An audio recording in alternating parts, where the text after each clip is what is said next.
welcome back BBVNs to episode 8 of our 9-part explainer series on the Puri Rath Yatra. Today, we're diving into something I like to call the divine drama, the legendary story of Hera Panchami. Let's just jump right in. So, what exactly happens when the Lord of the Universe breaks a promise to his wife? Well, we're stepping right into the middle of the ultimate cosmic relationship drama here. It's got love, jealousy, and some serious divine retaliation. To set the scene, Lord Jagannath has left his magnificent main temple for his annual vacation to his aunt's house, the Gundicha temple, taking his brother and sister along. But he left one very important person behind, his wife, goddess Lakshmi. Now, before he left, he promised her, swore to her actually, that he'd be back the very next day. You can already see where this is going, right? Yep, you guessed it. 1 day goes by, then 2, then 3.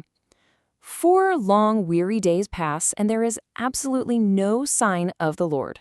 No message, no quick visit, nothing. Now, Goddess Lakshmi's initial sadness about missing her husband, that quickly shifted. That longing morphed into mounting anxiety.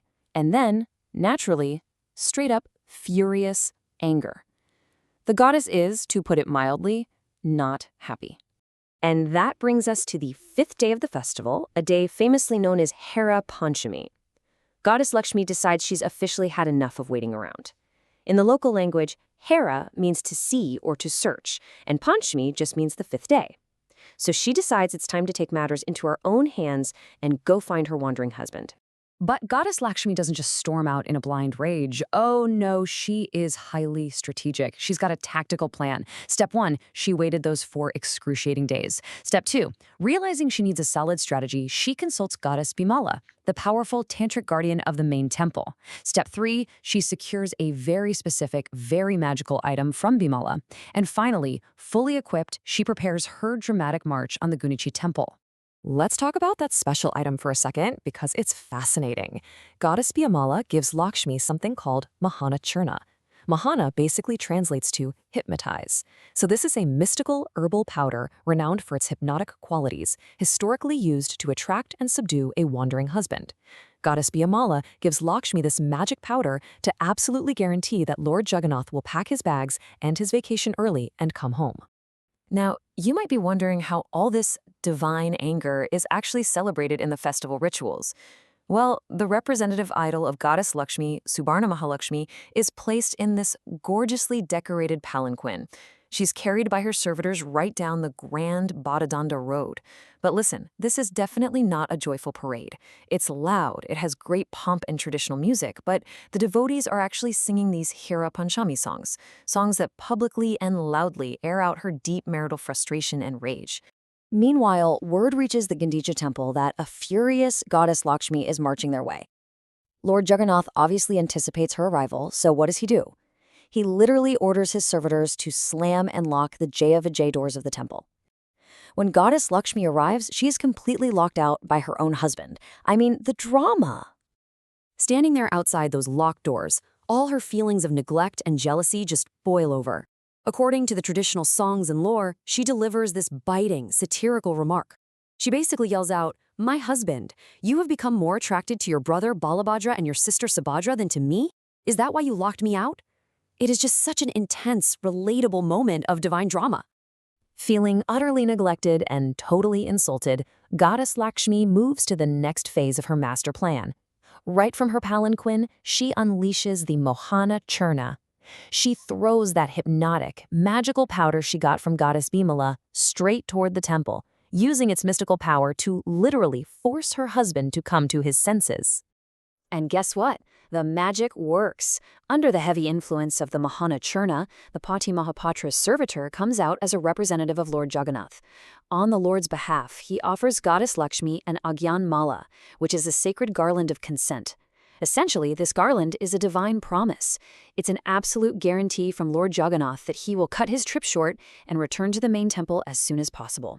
But come on, even with the promise secured, Goddess Lakshmi is still a very insulted wife.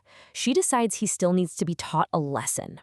In an act of ultimate retaliation, she actually orders her servitors to break off a piece of Lord Jagannath's massive chariot, Nandigosha, which is parked right outside.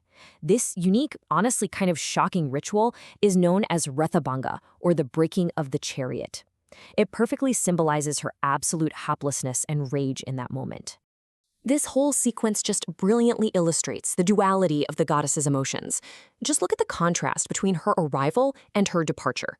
She arrived on the main Bodhidharma road with blaring music, grand pomp, and incredibly bold anger. But immediately after breaking a piece off the chariot, a sudden wave of guilt washes over her. Afraid of getting caught vandalizing the Lord's property, she actually hides behind a tamarind tree. Then she sneaks all the way back to the main temple secretively, no fanfare at all, taking this quiet, narrow, hidden pathway known as the Hirogohiri Sahi Lane. So, what does this all mean for the larger Jagannath culture? Well, this captivating story of Hera Panchami showcases a very human-like love and domestic dispute. By displaying things like jealousy, anger, retaliation, and even the guilt afterward, these ancient traditions make the supreme deities incredibly relatable to everyday people. It's a beautiful reminder that the divine truly understands human emotion because, well, they actively participate in it too. All right, taking a quick step back from the lore for just a second, I want to share some important BBV announcements for all of you following along with this explainer. Since we were tracking the real-time events of the festival, here is the crucial upcoming schedule you need to keep on your radar. As we just discussed, Hera Panchami falls on July 20th, but the massive date you really need to remember is July 24th. That is the Bahuta Jatra, the grand return journey where those massive chariots finally make their southward trek back home. And right after that, on July 25th, is the spectacular Suna Besha. Which brings us to a very exciting question for all of you. Are you ready for the grand finale of our 9-part series? Our next explainer, episode 9, is going to be absolutely breathtaking. We'll be diving deep into that magnificent Sunabesha on July 25th, where the deities, while still seated on their chariots, are completely decked out in centuries-old, solid gold ornaments. Trust me, it is a visual spectacle you definitely do not want to miss. But before we wrap up today, I want to leave you with one final thought to chew on. We know Goddess Lakshmi secured a promise for his return, but after publicly yelling at him, literally breaking a piece of his sacred chariot, and then sneaking away in guilt, how on earth is Lord Jagannath going to appease his furious wife when he finally shows up at the temple doors? We'll uncover that incredibly sweet, legendary conclusion during the final Niladri BJ rituals. Until next time, BBVNs, keep learning and stay curious.